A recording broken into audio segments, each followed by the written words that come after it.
Hello, I'm going to be talking to Sarah today. I'm going to invite her right now.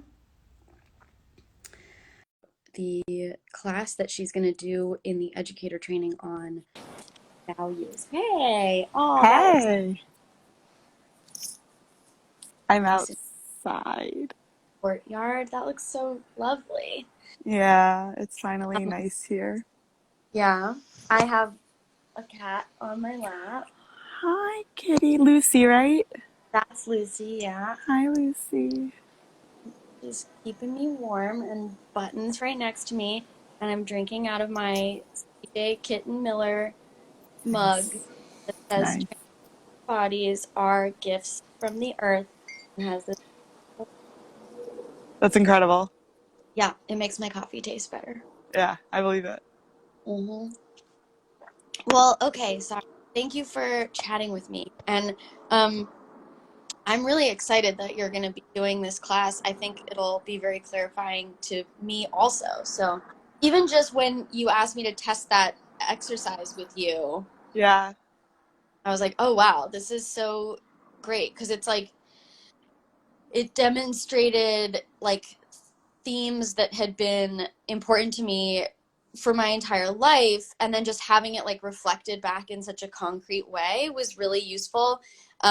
So that's why I asked if you would be willing to teach that class for the educators, and I'm curious if you can share a little bit about what you'll be doing in the class and that exercise. Yeah, so this is a class I love to teach because I don't use any slides to teach it, which Mm. is a fun and refreshing break when it comes to Zoom learning. Um, there's an exercise that I'm not going to give away too much about because I think the fact that it is, or not, I think the fact that it is kind of like in the moment decision making, like forced decisions kind of helps with the exercise. But essentially, there's an exercise that helps you clarify for yourself your uh, top 10 values, the top 10 things that are most important to you in making decisions and kind of living a life that's aligned with who you are. hmm Yeah. Yeah. Um, what else goes into that workshop? Whatever you're willing to disclose. Yeah, so then it's that's there's a little conversation about just what values are before, and then there's the activity, and then there's a lot of conversation around kind of like what sits right with you, what doesn't sit right with you, what was surprising to you, um, yeah, like what was unexpected, uh, what judgments are coming up about Mm, your values. Um, do these values that you see in front of you, does it feel like something's missing? Do you feel like you've captured all of it? So, really, just digging deep into a reflection of what's in front of you, and then conversation about, okay, now that you have this list of values, how does this help you? How does this actually practically help you in everyday life in making decisions? And I know for myself, values-based decision making has been huge on keeping me on a path that feels good to me. Whenever, to the point where like once I was able to say the sentence, I run my business with consent values, mm, basically every business decision became so much easier. mm-hmm. Because I was thinking a lot of like, what should I do? What's a good idea? What's best? And like, best according to who? Should according to who? Good idea according to what? And when I started being like, okay, what's in line with the value of consent, which is a value pretty high up there for me, it became so much clearer what decisions felt good and right for me and which decisions were like, I don't think that's one I'm going to feel good about later. Mm-hmm. Yeah, we were talking about, I mean, I think a lot about like what are the things that people consider when making choices and decisions. And, I was at like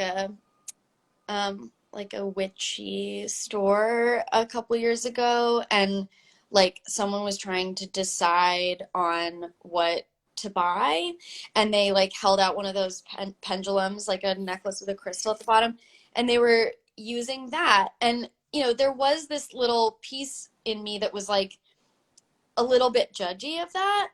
And now I think I was judgy about it because I there was a feeling of like, do you really not know? Like you don't have like instincts or intuition?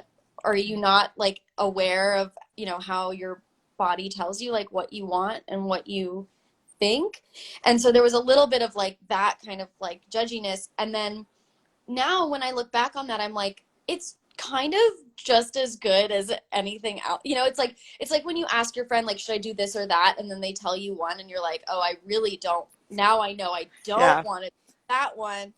Um, Flip a so coin and you decide in the air. right, exactly. Yeah. Yeah.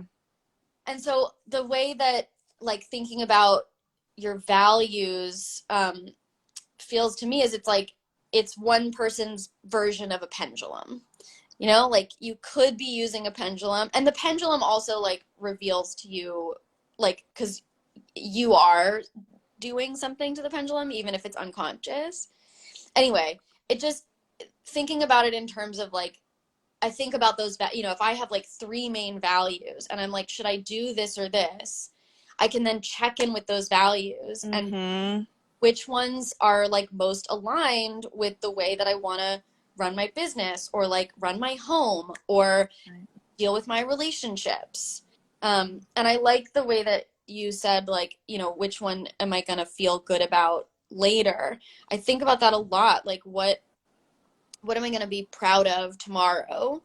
And how do I know that? And so, like, in any moment, I'm like, I want to be able to look back on how I handled this situation later and be like, feel like it was like in line with my integrity. Yeah.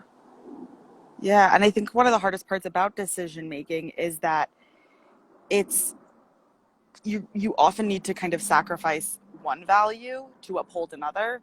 Right. So when I decide someone's, walking in front of a car and I decide to reach out and grab their arm, I am violating their bodily autonomy, but upholding, maybe the value of like of life, saving their life.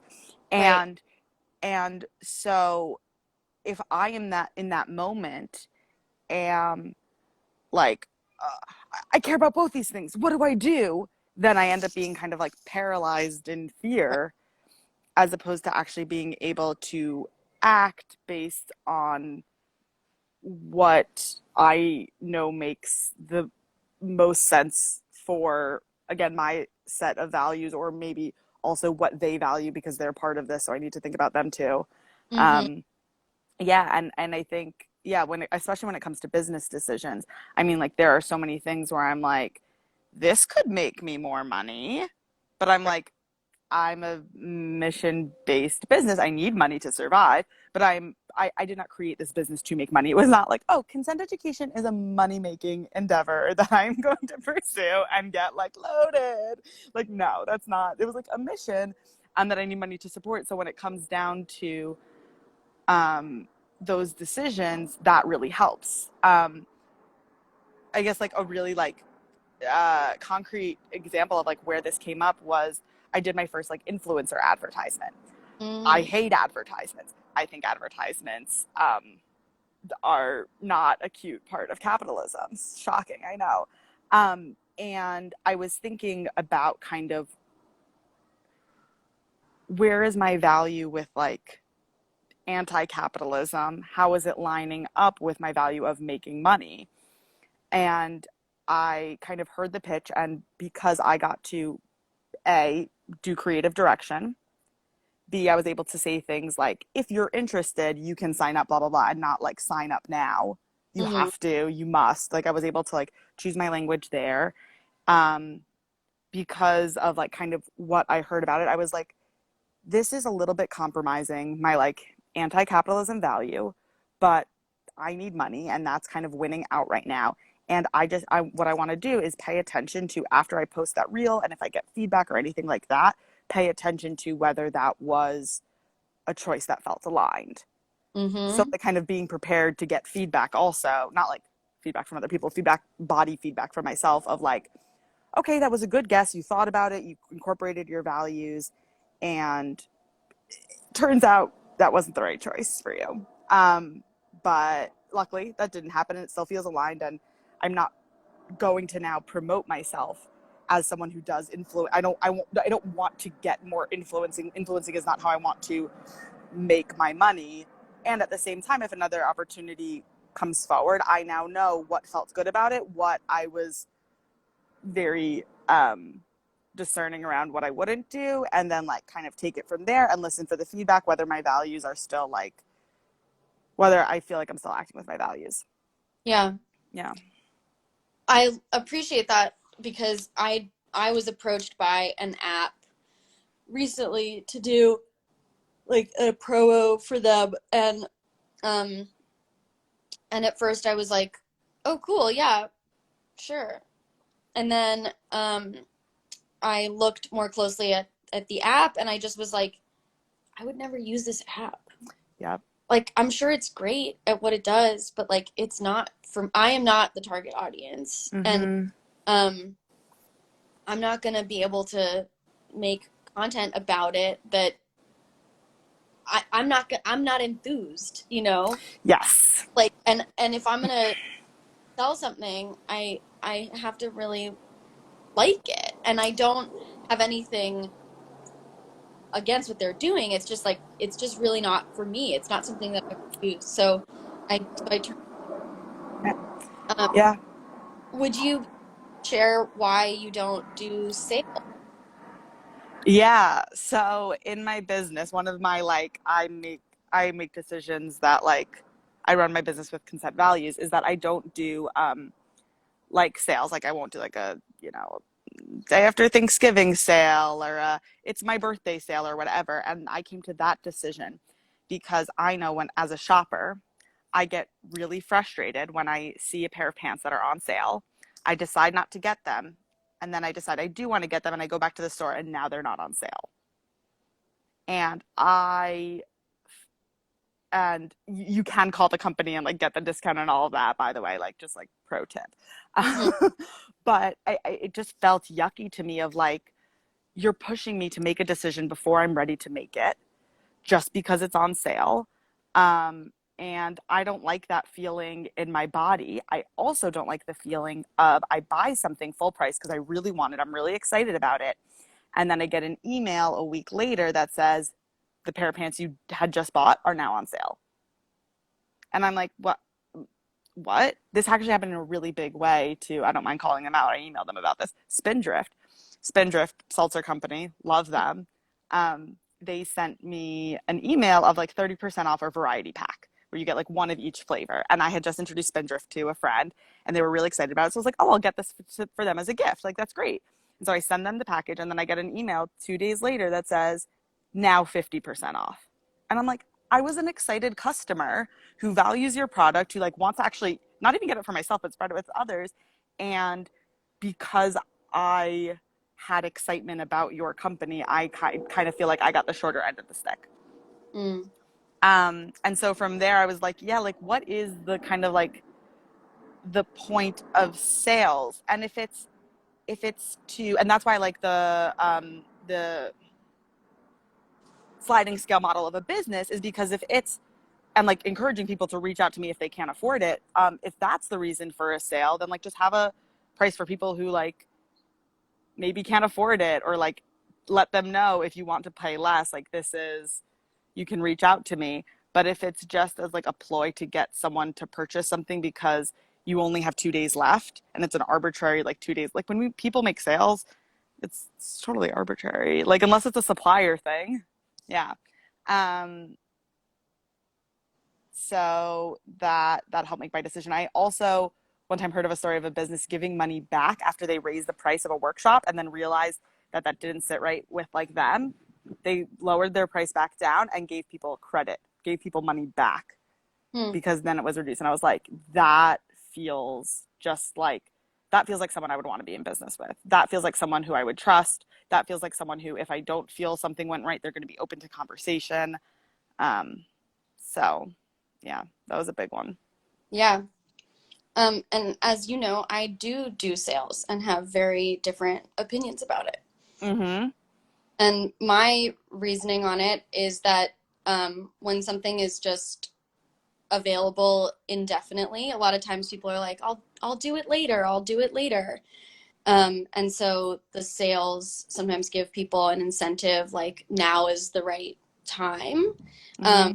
and I also, if someone were to buy something, I have policies that sort of scaffold that for me, which are like, if if someone reaches out to me and they're like, I just bought this and then it went on sale, I'll absolutely refund them the difference. This sale, they go, oh, I missed the deadline, and can I, would you honor the price? Like, absolutely, I'll make them a discount code. Um, and the other thing is that I trust my people to spend money that they can afford to spend, Yep. and if they spend um, the full price, and then then I trust that they were able to afford the full price. And if they spent what they spent on the sale, then I trust that that's because that made it feasible for them, whereas it wasn't before. I also have like discount codes in a lot of my classes Right. on the site that just say, like, if this is cost prohibitive, put in this discount code for Yep. 25% off. And a lot of people use it and a lot of people don't. Yeah. Yeah. And I don't think there's, and I think you'd probably agree with this. There isn't like a right or wrong, like No. who's doing business decisions better. It's like that's what feels aligned for you, and that's what feels aligned for me, and that might change for either Yeah. one of us. Right. Yeah. Right. I think, it's one of those, there's like different areas where, as much as I think that capitalism is fucked and like a major hindrance on consent, I do live within it and I do have to make money. Um, and so there's like certain concessions that I'm willing to make around my consent values and my anti-capitalist values, um, because I'm working with the hand I was given. Yeah, So, absolutely. Yeah, it reminds me of like when I made the decision to do the like promo, where it was hmm like this isn't like fully 100%. Like I can't say in 2 years I'm gonna be like, yeah, that was a great decision, but this is yeah, the hand of an adult. right, right, Yeah, but I do still, as much as I'm not like 100% gung ho, that's also not what I'm going for because that's impossible to feel 100% certain all the time. Always, there's also no room for growth there, and but it does make help me understand why I made a decision, where it came from, um, and so when I am confronted with another decision, I can reflect on this one and like be able to like name and label certain things. Whereas if I'm just going with like, what should I do or what's a good idea, then I don't have as much clarity there. right, right, right. And there's like a endless supply of good ideas. Right. Totally. And so it often does come down to like which one feels aligned with the mission of my business, which one of the, like there's certain things that I have even like some training in, and I'm like, that just doesn't feel like something that I want to offer given Mm-hmm.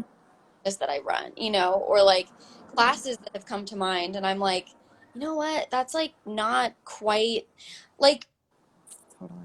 I mean, this is related, but not not exactly what I'm talking about. But like, I don't really work with kids. Like, Mm-hmm. and that's not because I don't like kids. I really like kids.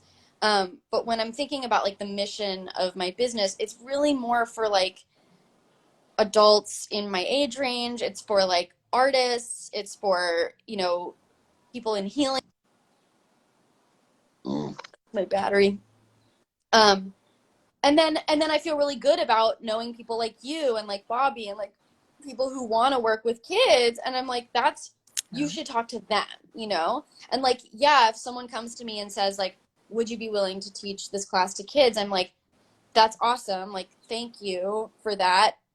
Yes, I could teach consent to teens and kids, but like, I would much rather be pointing them to people who love that work, and like where Yeah. that those parent child relationships and like children and bodily autonomy are like the core main values of their what they do.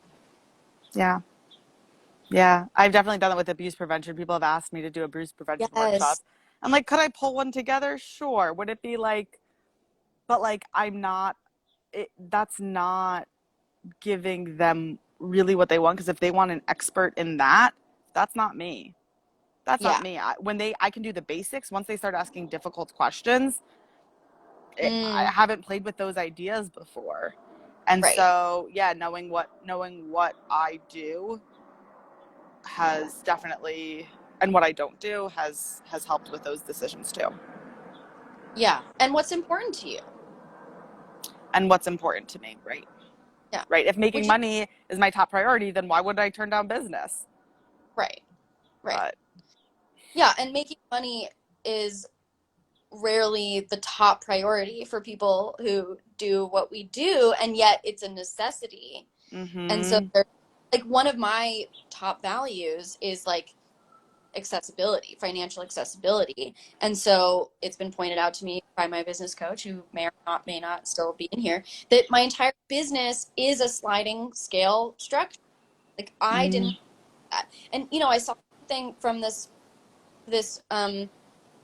person that I follow who's like not a business coach, but she talks about her business and like she makes her money. And she gives a lot of really useful information and stuff. But one of the things that she posted the other day was about like you can sell uh, five 20 class spots at $500, or you can sell I'm gonna fuck up the math. You can sell two spots at $5,000. right. Or 500 workbooks at Right. $20 or whatever. Yeah. Or Right. Same yeah. amount of money, but like work, you have to work more. Um, Mm-hmm. you have to like teach more classes than you would if you just have two private clients at 5K. And like, yes, she's correct. But when I'm looking at that, I'm like, well, that business model is gonna not be accessible to a lot of people. Granted, like she's a free Instagram where she gives away a lot of information. But when I'm thinking about how I want to make my offerings available to people, I'm like, I want to have different points of entry at different price tiers so that people can get this information for free on my Instagram, for cheap on my Patreon, and then for the cost of digital classes, the cost of a digital, like, there's like a whole range of prices and access points for people because that's one of my core values. Yep. Yep. Yeah. And so and you can also have that feeling of like, I know I've done this like check-ins of like, why doesn't something feel good? And I'll Mm. look back at an actual like list of my values and be like, Oh, oh, it's because that wasn't like, genuineness is one of my like top values.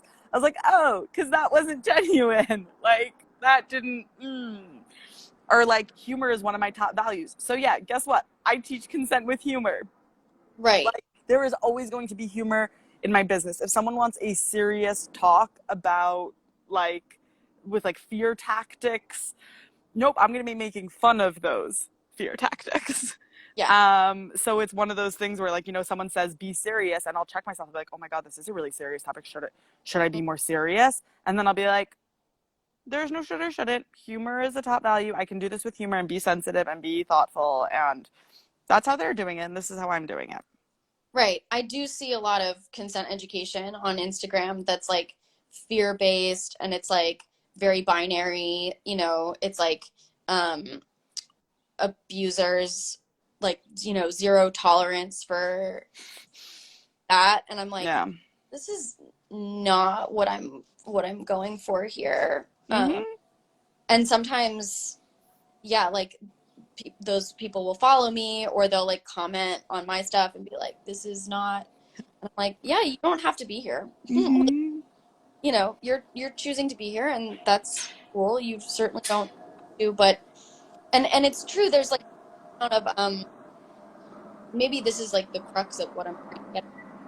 There's like a certain amount of doubt that sets in I don't know what my values are because any Mm-hmm. that I make could be arbitrary. I could regret it. There's going to be all this, like, hair pulling and hand wringing, like, I don't know, I don't know, I don't know. And then after the fact, being like, I don't know if I should have done that, and like all this self. Mm. But so long as something is in line with my values, then I have this confidence that like whatever the fallout is from it is, okay, like I'll live with that. I had an issue on a set a few months ago where there was something going on. Just this guy wasn't wearing a mask, and I was like, "You're the only person not wearing a mask." And I decided to speak to him about it, and I took a certain approach, and I was like, "That's what's aligned with my values," and he ended up reporting me like to the production, and I just was kind of like, Mm-hmm. "Fuck you," but also like, you know what? Yes. Did what I did, and like if it turns out that the production is like, we wish you hadn't done that, like, all right, noted. And looking back, like, I do think that what I could have done differently would have been to like speak to a producer about it and have one of the producers speak to this person. But I did feel that it was like within the scope of my job as an Mm-hmm. advocate for safety on set, to say something, because it also just was reeking of like, you have no clue like what privilege you hold as like a cis white man on this set. And so, I if they don't want to hire me again. Yes, this reminds me of, okay, I wrote a post about, and I talk about this a bunch about like the difference between the decision and the outcome. Mm-hmm. So like you can make a good decision and ask someone before you kiss them. Or I shouldn't say good decision. You can make the decision to ask someone before you kiss them. And their reaction might be, oh my God, you're so weird that you asked first. That doesn't change the fact that that was a decision that was aligned with your values.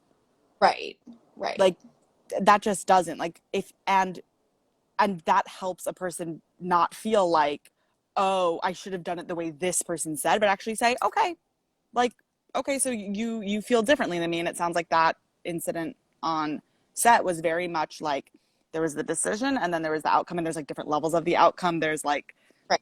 the reporting, and then there's do they hire you back. But regardless, you know where your decision came from.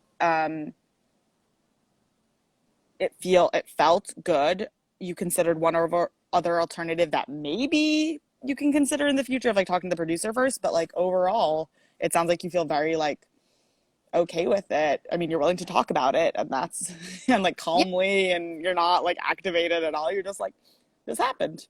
yeah, that's what I chose to do in that moment because it felt most aligned with my values. And the outcome, right, might be that I don't end up working for that company anymore. Okay, that's fine. Mm-hmm.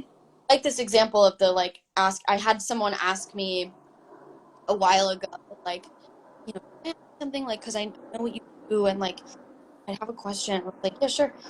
It was someone that I regularly see at the farmer's market. And he was like, I was had a date, it went well, we went back to my place, and I was like asking what was okay. I was like checking in about like touch and stuff. And she was like, I really don't need you to do all that. Like, she did not want me to do that. And he was like, what do I do in that situation? And I was like, you tell her that you're doing it for you, not for her. Like, that this is how, Mm-hmm. Mm-hmm. for yourself.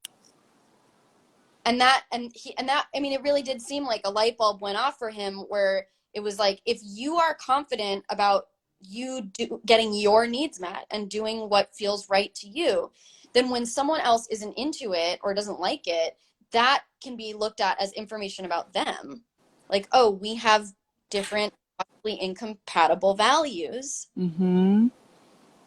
You don't want what I want. Like, you're not going to be able Mm-hmm. Mm-hmm.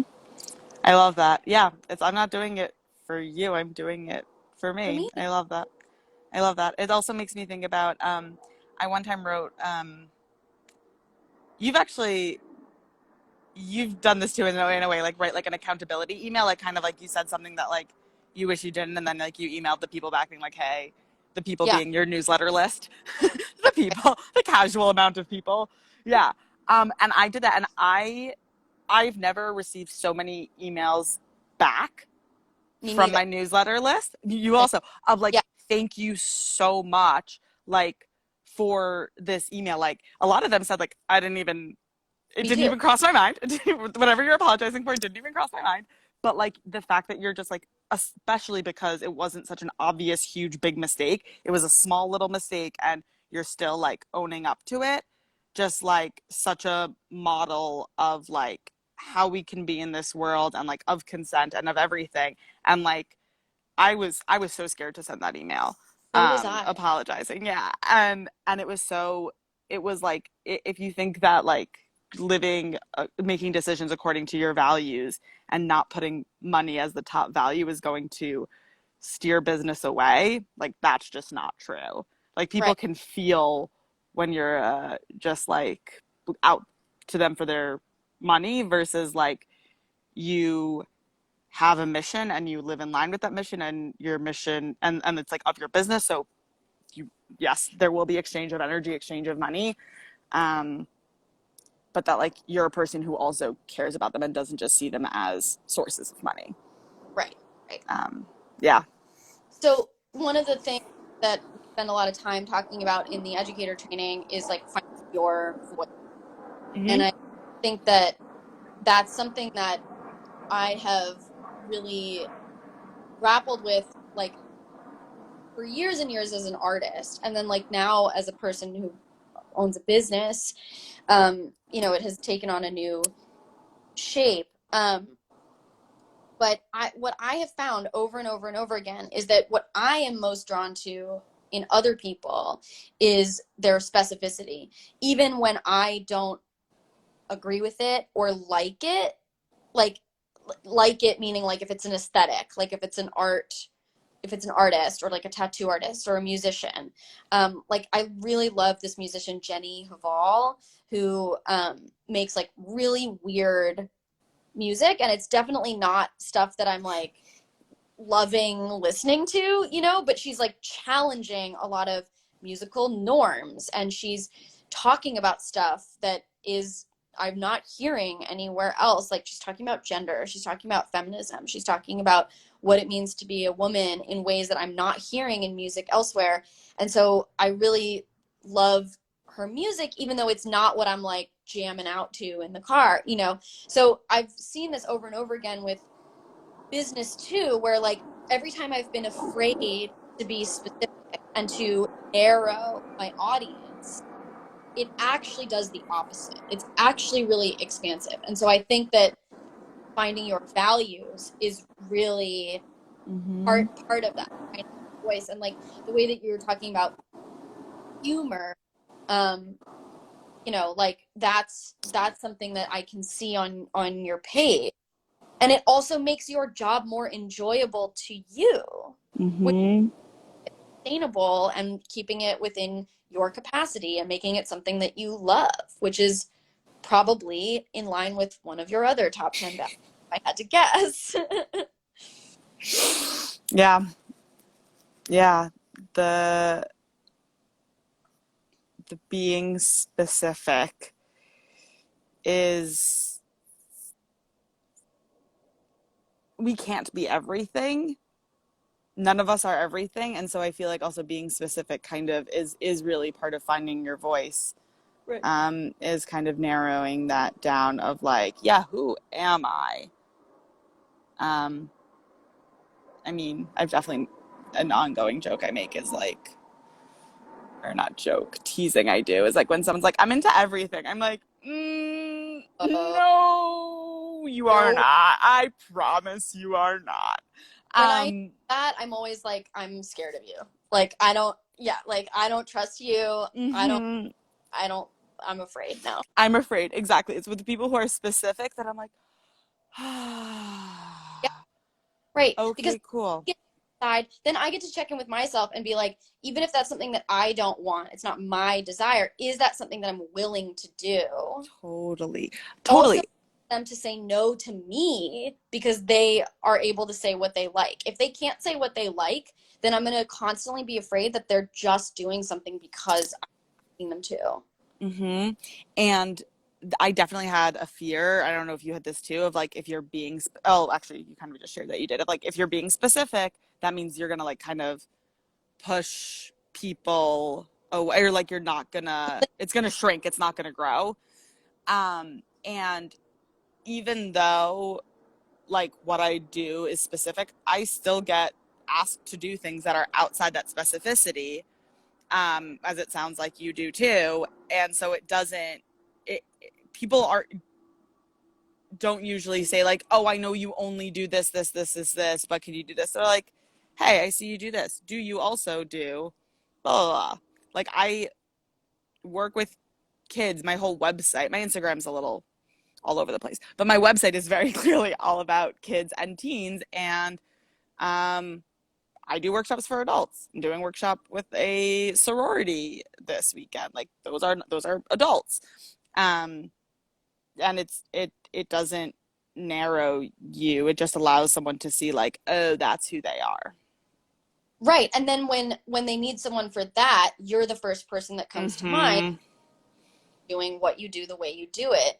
I think I've learned that lesson over and over. Like every time I try to be as versatile as possible, it's I regret Yeah. it. Like I did that with Mm-hmm. my ceramic, I was like, I want to make anything that anyone needs in any, and like what would happen is that I would end up with stuff that I didn't like, that they didn't really, it was like very clear not of, and the wait, you said something about, that when people approach you for stuff that's like beyond your scope, then you get to check in with yourself and be like, do I want to stretch? Do I want Mm-hmm.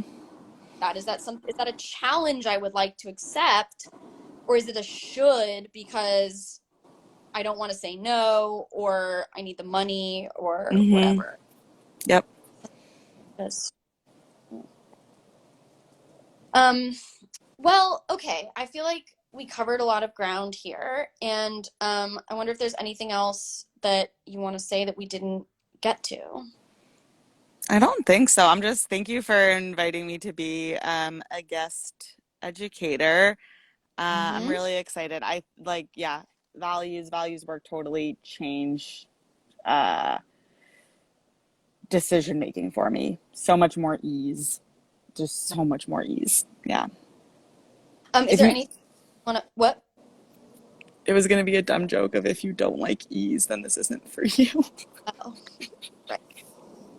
Is there anything that you want to plug? Uh, if you have kids or teens, that's what I mainly do. That's the main part of my business is teaching in schools, PTAs, Girl Scouts, Boy Scouts, all the Scouts.